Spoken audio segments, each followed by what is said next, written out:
Year after year, Samsung sells two different versions of their flagship smartphones. They're the only manufacturer that does this, right? Like you don't get a different iPhone if you buy it in the US compared to somewhere in Europe. But with Samsung, that's just the way it is. Now, as hard as Samsung tries to match the performance on these phones, like they're not trying to actively piss off half of their customer base. Unfortunately, at least in the last few years, there have been some pretty significant differences. This year, countries like the US, Canada, and Samsung's home country, Korea, get a Galaxy S20 with the Snapdragon 865, while in most other countries, the Galaxy S20 comes with Samsung's in-house Exynos 990. Now, the rest of the specs are identical since we are talking about the same phones here, but because the chipsets underneath the hood are different, the question is if performance will be.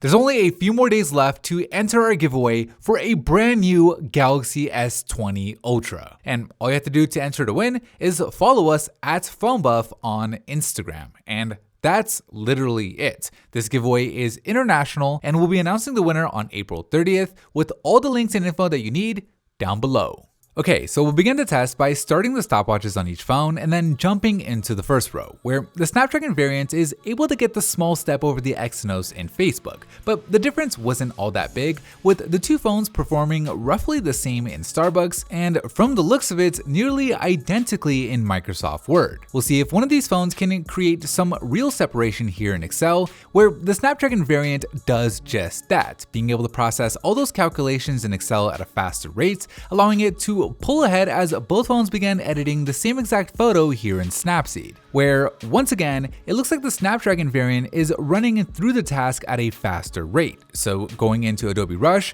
the Snapdragon variant might just be able to run away with it if it can render this video faster as well, which unfortunately for the Exynos seems to be exactly what's happening. So a pretty significant lead for the Snapdragon variant midway through this first lap, especially when you consider that these are supposed to be the same exact phones. But in terms of performance, these two are obviously very different, with the Snapdragon variant continuing to add on to its lead bit by bit, with it now pulling a full lap ahead as both phones work on the gaming row. And at least through the first game in Subway Surfers, the Exynos loaded it at a slightly slower rate. And here in Flip Diving, it looks like it's the same exact story. So while the difference in the gaming row hasn't been as big as it was in some of the other more processor intensive apps, it's still adding up to what has now become a pretty significant difference between the two, with the Snapdragon variant already moving on to the last row here in the first lap, while the Exynos variant gets swept in the gaming row, loading all four games at a slower rate, allowing the Snapdragon variant to earn its biggest lead of the test so far,